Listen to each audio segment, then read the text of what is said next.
Imagine me above the trees, a victim of pure imagination.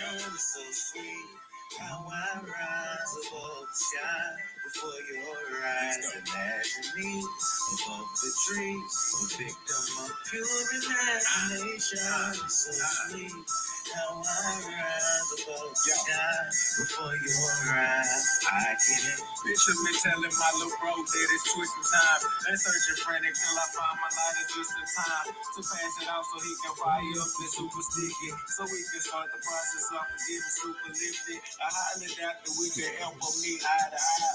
Right now I'm out of reach, me being open skies higher than the pants on earth, but that's my favorite line. And OG Cushion Hindu all my favorite kind. I got What up, my guys? Welcome to another show, man. Monday, NBA Talk with Jay. See what I'm saying? We got a quick little 6-game slate here. It's kind of an ugly slate. I'm not going to lie to you, but there's always spots. This is probably a really good day to look at props as well. I feel like this is you can always make some money, but it's just sometimes you got to search high and low, in my opinion, man. But shout out to everybody in the chat. I appreciate y'all for tuning in. Shout out to everybody checked out the Sunday show as well, man. Shout out to all the members. It's all love. I appreciate everybody with positivity in the chat. It's all love. Let's get straight to it in this one. I'm not here to waste your fucking time. Let's get straight to it. Let's go right to the street to Detroit in this one, man. Pistons land 4 points at the house versus the Charlotte Hornets. Probably wouldn't be talking about this game if it wasn't only 6 games on the slate. I always say in these type of games, like, look for the injury report. The injury report tells you a lot on who wants to win this game, in my opinion here. And I do lean towards the Pistons in this particular spot. Like, if I'm betting this game, which I'm not, I'd be looking towards the Pistons in this one. I did see that Azor Thompson was questionable with an illness. They said he left last game, only played like 8 or 11 minutes, didn't come back in that one. But that was a couple of days ago, so maybe he's over that illness. He did get added to the injury report. It moved from 4.5 to 4, and then now it's starting to move up to 4.5. And Circa just popped up as a 5 here, so maybe some money is coming in on the Pistons in this one.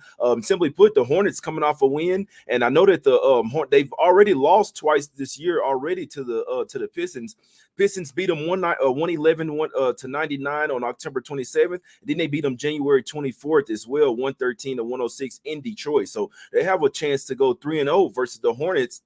In this particular game, we know that both of these two teams they don't necessarily want to win. This is kind of sort of a 1-800 gambler game, but I can't say there's been times before where I could kind of figure out which team wants to lose this game and which one wants to win it a little bit more. If both of them could lose it, they would probably do that. But the Pistons have been showing some fight. They've at least been playing some defense. They're not necessarily like the Wizards where they at least have like some direction. They have some guys. They actually try out there. They just can't really put together like a full 48 minutes. Hornets coming off of a win versus the Nets as well, 110-99. I do not like backing these teams, especially coming off of a win. They don't usually win back-to-back games. So I'd lean towards the Pistons in this one. A lot of people might look at this line and like, oh, why the hell are the Pistons laying points here? It's because they're much better than the Charlotte Hornets. I know the Hornets been balling, and I was watching this team versus the Nets. They got some pieces over there, but I don't think that they want to win back-to-back games, simply put. And if they want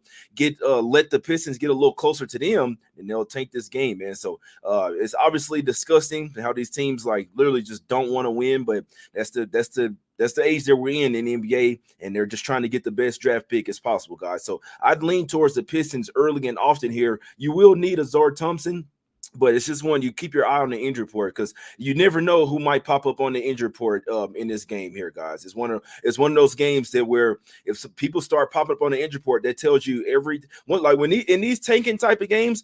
Just look at the injury report. That tells you all you need to know. A lot of times it doesn't be really injuries. They're just like kind of sitting guys out. It's probably management saying, "Hey, look, don't play this or that guy," or like make up an injury or some shit. It's just what they do, guys. So I'd lean towards the Pistons here. And like I say, it's going up right now to 4.5, 5. I'd still lean the Pistons. I think this number is telling us that the Pistons are likely the right side in this game. But you kind of called a 1-800 number. Let's go. Let's go to the streets of Cleveland in this one, man. Cavs getting 6.5 points at the house versus the Phoenix Suns in this one, man. And I know a lot of times, like, I don't really talk about value a lot, but it is something that matters, man. It is something that matters. Like, value doesn't really matter as long as only thing that matters is if you win here. Now, it's very unfortunate. The Suns line opened up at +1.5, guys. It was +1.5, then -1.5, and then it was -3, then -4, -4.5, -5.5, and it's up to 6.5, guys. So the Suns are the spot here. That like this would be the spot of the day. It's unfortunate just because this line has moved way too far for me to take the worst of the line, especially going official with Suns -6.5 here when this line literally opened up as a dog here. So I was happy to see that a lot of people were telling me like, oh, I was able to get Suns -105. I was able to get the -110. I was able to get the Suns -105. That was the buy point for the Suns in this game. Now this is a 5th game in 7 nights for the Cleveland Cavaliers. It's a back-to-back, 3rd game in 4 nights, 5th game in 7 nights for the Cleveland Cavaliers in this particular spot. They're only 3-7 against the spread in their last 10 games. They're obviously really starting to miss Evan Mobley and Donovan Mitchell. But the main thing when I was looking at this game yesterday was the fact that it was a 5th game in 7 nights spot for the Cavs here. Absolute bet against spot. Now, I know that they really, a ton of players didn't play a lot of minutes yesterday, but you still have to warm up. You still have to get ready for the game and go through the whole process in this one. So nobody played a ton of minutes. Looks like Okoro played the most minutes at 30 minutes. Jared Allen, 29 minutes. Darius Garland played 27 minutes as well here. But I just feel like this is one where bench is really thin. Their bench is really going to be thin in this particular game. You got Craig Porter Jr., Sam Merrill, Isaiah Mobley, which they probably not going to play him. My guy is a G League caliber player, man. But so they got one of the Mobley brothers. They just don't have the good one. But this is like a dead zone spot for the Cavs in my opinion. The Suns need every win that they can get if they want to be out of the play-in tournament. If you want to make that top 6 seed, you can't be taking these games lightly. They were obviously starting to play a lot better basketball. They had 1-2 straight. They beat Denver. They beat up on the Raptors, and they played a really good game versus the Celtics as well. Even though they lost that game by 10, they had got that game down to 107-102, 107-102 late in that game, man. So Suns have slowly but surely starting to play better. They have played 6 of their last 7 games at the house. So they head out on the road here, head out east. But this is still a Suns spot for me, man. So unfortunately, I'm not going official with Suns -6.5 because like you're getting the worst of the fucking line. But it is the spot that is like the best spot of the day from in my opinion here. Fading the Cavs coming off of a 5th game in 7 nights back to back, even though they're at the house, still 5 games in 7 nights is a really tough spot. And they've been playing a ton of fucking games. It goes back even further than that as well. Because I remember they had a 5th game in 7 nights spot. Let me see. They were playing up against the Hawks. And that was a horrible spot as well. Let me see. I don't think it was 5th game in 7 nights. It was like 6th game in 9 days. So they've been playing a ton of fucking games lately, man. Coming out of the All-Star break, this is their third this is their third back-to-back since the All-Star break. And they now one time have they had 2 days off. Let me see. So February 29th. Yeah, they hadn't had more than 1 day off, I don't think, since the All-Star break, guys. So they just been playing a ton of freaking games, and I just feel like the Cavs, this is a dead zone spot for them in this particular spot, man. So I heavily lean towards Suns -6.5, but like I say, this line literally opened up at +1.5. No lie, guys. So heavily lean to the Suns -6.5, fading the Cavs on the 5th game in 7 night spot. Let's go over to the streets of Chicago in this one. Bulls getting 4 points at the house versus the Dallas Mavs in this one. Mavs have started to play a lot better basketball. Obviously, Luka's out there getting triple doubles and stuff. Got a lot of thoughts. If you watched that Detroit Pistons game, man, it was like the game was absolutely hilarious, man. But it's all respect, man. We just trying to get some cash. But if you watch that Mavs Pistons game, just go watch the 4th quarter of the Mavs Pistons game, man. It was absolutely hilarious, guys. Absolutely hilarious. But Bulls have actually been playing some little bit better basketball as well. They won 3 straight. They've been doing this thing where they cover and then don't cover and they don't cover. So they're 5-5 against the spread in their last 10 games.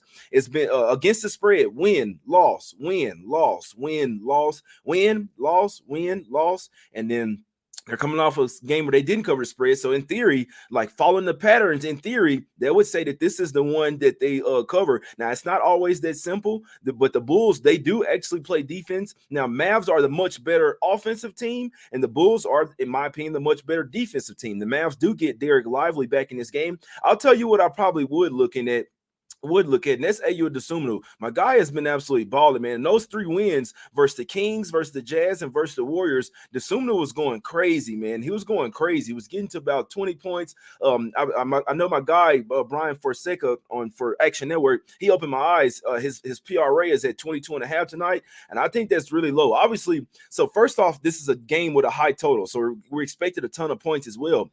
The Bulls are a starter, and if the Mavs, they're probably going to key in on guys like DeMar DeRozan as well. So I feel like the Sumnu could come in there, he like sneakily, like he's not really been on the scouting report like that. He only had 8 points versus Utah, but he just shot 2 of 11 from the field. He still had 9 assists and 2 rebounds. And I think that's why it's a really good prop look, because he's been doing everything. He's been getting, he'll pick and choose his games where he gets the points, but he's definitely getting the rebounds and assists as well. I think Ayo Dosunmu over his 22.5 points, rebound, assists is a really good look in this game.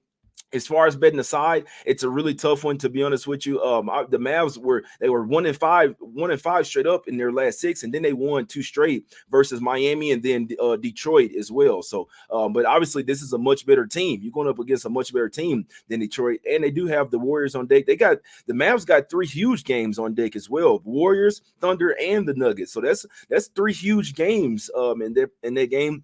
This line had reached 5.5 and then come down to 4. So maybe some sharp monies here on the Bulls.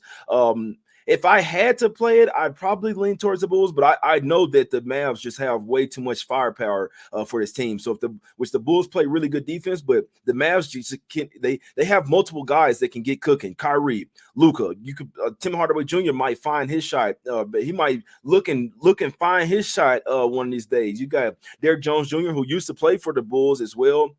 PJ Washington could possibly go off in this game as well. So it's a really tough game for me to bet. I can really see it going either way, but this line opened up at 4 and then got as high as Mavs minus 5.5. And then there had to be sharp money that come back and pounded this Bulls back down to +4 in this one. But they, like I say, noticing the patterns, they've not dropped back-to-back games against the spread. They haven't won back-to-back games against the spread, and they haven't dropped back-to-back games against the spread. So in theory, noticing the patterns to say that the Bulls, that they probably covering this game. It is first game back at the house after a 4-game West Coast road trip, but it's a really tough one. But I would look towards the Sumnu over his 22.5 PRA in that one, guys. Let's get over to the streets of San Antonio in this one, man. The Warriors, I'm not gonna lie to you, I can't believe they fucking lost the game at home. I mean, that line had opened up at like 8.5. They got steamed all the way to 12.5, guys. Heavy money was coming in on the Warriors, even without Steph Curry, and these fuckers lost by 13 points. And I'm looking at the game, and they were basically down by double digits the whole game, guys. It was really surprising.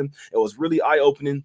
I'm really starting to get worried about the Warriors. I bet them to make the playoffs. That's not looking well right now. Now they're favored to miss the playoffs. I was thinking like, damn, I might have to try and hedge out and take some off of that, man, because shit, you can't be losing these type of games. Now, losing to the Celtics by 52, obviously it's a bad loss, but the Celtics just out for them. You can't lose to the Bulls like those 2 games at the house. You beat the Bucks by 35 points, and then you lose to the Bulls as 8.5 point favorites, and then you lose to the Spurs without Wemby as 12.5 point favorites. Those were 2 wins that I had chalked up for the Warriors there. Not saying that it was like a guaranteed win, but when I'm looking through the schedule, I'm like, all right, those are a couple of wins. But I did think they was going to lose to the Bucks, though. But it's just crazy, man. But this is a bounce back spot for the Warriors in this one, man. Obviously, the Spurs get Wemby back, so now you got the fucking alien back out there. Now you got to deal with his ass. But the Warriors should come in this game absolutely pissed, man. They know that they played horribly. And another thing, now the Spurs were hitting some crazy threes in that game, guys. They shot 52% from 3. They were 17 of 33 from 3-point line. They outshot the Warriors by 7 threes. So that was 21 points right there that they beat them from the 3-point line. That was the whole game right there. Every time the Warriors would try to get it back close, get it to like 10, get it to 8, the Spurs would hit a couple more threes. So really, like, the Spurs are due for some 3-point regression here. Obviously, we know that they're not that great of a 3-point shooting team. They were just hitting all the motherfuckers last game, but the Warriors disrespected them. They came out there, thought the game was going to be easy with no Wemby out there. Now this is the bounce back. This is the bounce back J spot for the Warriors here, man. I tell you what I'd like to do. I'd like to take the Warriors here, like, really, like, in a fucking trifecta spot. This is even though Wemby's out there, this is a spot that the Warriors got to look at themselves in the mirror. Like, all right, we can't be losing to the fucking to the Spurs, and Spurs said that 14 wins as well. I'm not so sure how motivated they are to win this game. Now, would they like to win? Would they like to beat the Warriors back to back? I'm sure they would, but I don't see it happening, to be honest with you, man. I think this is a game. This is all on the Warriors to come in here and bring their defense. Even if Wemby gets what he wants, you can't be letting the rest of these guys go out there. Malachi Branham, you can't be letting these guys go out here fucking ball on you like that. Jeremy Sohan, however you say his name. You can't be letting these motherfuckers come out there, go out there and ball on you like this. So this is a game that's all on the Warriors defense, in my opinion. If you want to win this game, you got to come out and bring that lockdown championship style type of defense. You just lost to this team as 12.5-point favorites. Now you're going to roll. You got the Mavs on deck. You got the Lakers on deck. You got the Knicks. You got some hard games in front of you. This is an absolute must-win spot for the Warriors here, man. I think I might put some on Warriors in this one, man. I think I might put some on Warriors in this one, guys. So that's not that you have to. You don't have to take the Warriors. Obviously, they're not in good form right now, but I know my soul is telling me this is an absolute must-win spot for the Golden State Warriors in this one. What I might do, you can do whatever the hell you want. It's your money. I might put some on Warriors in the first half here, and then if they don't win the first half, then obviously they'll give me a better line for the full game. But that's what I'm looking at in this one. This is an absolute, like, the Warriors lose this game, you might as well go ahead and pack it up, man. You might as well go ahead and pack it up. So Spurs with Wemby back, that's good. But and the sharps are on the Spurs in this one as well. I think they lose their fucking money, though. I think the Warriors are the side in this one, and I can see them win this game in absolute blowout potential as well. First half should probably come out a little bit better because they're pissed off, and then it's one of those to where if you could take them in the first half for however much, and then if they don't win the first half, then you double up on them full game. That's what I could see happening in this game. But Warriors minus 4.5, that is a top spot on the card, guys. It is on the top spot. I'm just honestly, like, I was waiting for it to, like, let it come down even more, please. Let all that Spurs money come in. I don't think that they want to win this game. Simply put, we forget sometimes the Spurs are one of those tanking teams. Now, they have covered 7 of their last 9 games. I think it's going to be 7 for 10 tonight. This is a Warriors come out and play type of spot here. Let's go over to the streets of Denver in this one. Nuggets now laying 15.5, man. You see the Raptors, see what they doing, man. These guys, now they, right before the show, they put Quickly on the injury report in this one. So now Quickly, RJ Barrett's going to play, but now Quickly is back on the injury report in this one, man. So you got to see what's up with Bruce Brown as well. If Bruce Brown plays in this game, then you might want to look towards Bruce Brown props in this one, my guys. Might want to look towards Bruce Brown in that one. My guy says Warriors ain't blowing nobody out without Steph. LOL. Take the Spurs then, bro. Like when you don't have to try to prove anybody wrong, guys. I just want to say that, like, put your money where your mouth is. That's the only thing that matters. That's the only thing that matters. So take the Spurs on the money line, my guy, if you feel that strongly about it. But Nuggets here, I feel like this is, now I'm not betting against the Nuggets, especially at the house, but I want to keep an eye on Bruce Brown. He obviously used to play for the Nuggets. He won a championship with them, and I saw him when he was with the Pacers as well. He put emphasis on this game to go in there and score and do well. I remember they had his points prop like at 8.5 or 11.5. He smashed it. She had like 18 points in his last game versus the Nuggets, if I'm not mistaken. I know he went over his points prop though. So Bruce Brown, which I don't even think he's fucking injured. I think they just kind of sitting him out because the Raptors not really trying to win games. I figured the Raptors out, guys. So they have a top 6 protected pick. So if their pick, which means if they have one of the six worst records, or it doesn't matter about the records, all about matter about like the whole lottery shit, I believe. But regardless of that, they have motivation to have one of the 6 worst records in the NBA. If their pick is outside of top 6, then it goes to the Spurs. It goes to somebody. It doesn't matter who it goes to, but if they keep it might be to the Rockets. But if they get a top 6 pick, they get to keep the pick. If it's 7 or worse, then it goes to whatever other team. But regards to that, they have motivation to have the one of the worst 6 records in the league. That's what I know about the Raptors. But regards to that, keep an eye on Bruce Brown, man. If he plays in this game, I do think that he has a ton of motivation, and he had been playing, so he's super fresh as well. I know that he's listed as questionable. I think that Bruce Brown fuck around plays, and if he does, I'll be looking at some Bruce Brown props in this one. And they might even, if they do decide to sit quickly, then they'll start Bruce Brown. I think he's going to be a really good look if he plays in this game. As far as the point spread, I don't know. This is a ton of points for the Nuggets to be landing in a game that they don't really care about. We know that they're going to start tapering off as the end of the year goes, just like they did last year. They do have a huge game on day. Y'all know I already looked ahead to the schedule. Y'all already know I looked ahead. They got a huge game on Wednesday in Miami versus the Heat. Last game that I was at, I seen Jokic. So first off, he was questionable last game, ended up playing. I even seen him with an ice pack on his right arm as well. So maybe he's a little banged up. Don't be surprised if Jokic pops up on the injury report here. I said all that to say that. Don't be surprised if Jokic pops up on the injury report. The Nuggets know that they can win the game without him. Huge game on deck versus finals rematch once again versus the Miami Heat. This is a game that I'll be looking towards props, in my opinion, man. So whether you like MPJ or Gordon or whatever you like, this is a props game. Betting on the spread, I'm off of the spread here. I know that and I know a Nuggets insider, and I'm not saying that it's a lot, but he took the Raptors here. So that when I saw that, I'm like, that kind of gets me some hesitation here. So because he covers the team, he's a beat writer. I ain't gonna say he's a beat writer, but let's just say he covers the team very closely. And he took Raptors at plus 13.5. Obviously the lines went up, but when I saw him take that really kind of had me like, all right, what's going on here? So maybe he knows something here that the Nuggets don't give a damn, or that Jokic might sit or look ahead. And I mean, I'm just letting you know that's what he took. He took the Raptors here plus 13.5, man. So I can't fucking do it, but I'd like Bruce Brown props if he plays in this game. Last game, let's go over to the streets of Portland here. I don't even want to talk about this game, to be perfectly honest with you here. I mean, the Celtics got all 5 starters on the injury report. Everybody on the injury report for the Celtics. It's actually kind of sickening, to be honest with you, seeing that this is an NBA TV game. This line was at the line opened at 12.5, and then it started coming down. And so my phone's been on do not disturb because sometimes I just don't want to be fucked with. But my phone's on do not disturb. I'm like, bro, what's going on in this game? Why is the line? It came all the way down to 7.5. I'm like, man, what's going on with this fucking game? And so I went to go look at the Celtics injury report, and Brown questionable, Tatum questionable, Drew Holiday questionable, Derek White questionable, Porzingis already ruled out. I'm just like, bro. Now this is the first game of back-to-back. They got Utah tomorrow, so somebody's sitting. At least 2 of the top 4 players are sitting most likely in this game, but I feel like they got to play at least 2 of them. This is an NBA TV game. You can't rest your whole starting 5. They will supposedly, they're supposed to get in trouble from the league for this shit, but they always say that and then they don't do shit to these teams. But I don't know who's playing this game.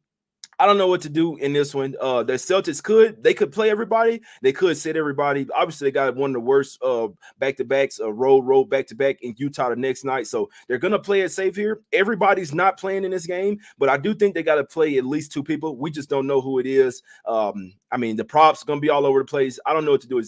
I don't feel comfortable taking the Blazers. I'll tell you that. I feel like Celtics B team can fuck around, go out there and blow them out. And they're coming off a win as well. The Blazers are coming off an overtime win versus the Toronto Raptors as well here. So I don't even know what to do with this game. There's way too many guys on the injury report. Blazers have covered 5 of their last 6 games. They could possibly even cover this one, but I know that they have no motivation to win this game. If they do win this game, they won't win a game for the rest of the year. I'm sure they'd like to say, hey, we beat the Celtics, the number 1 team in the NBA, but they don't have a ton of motivation to get wins, guys. They don't have a ton of motivation, and they're coming off of a win as well. I did not bet taking teams coming off of a win in this one, man. But it's time to get out of here, my guys. It's time to get out of here. I did have one top play. Unfortunately, the line has moved way too much. The line, all the value has been sucked out of the Suns game, guys. That was the top spot of the day. I even told my guys, yes, I'm like, the Suns the top spot, and that's even when the line was at 4.5.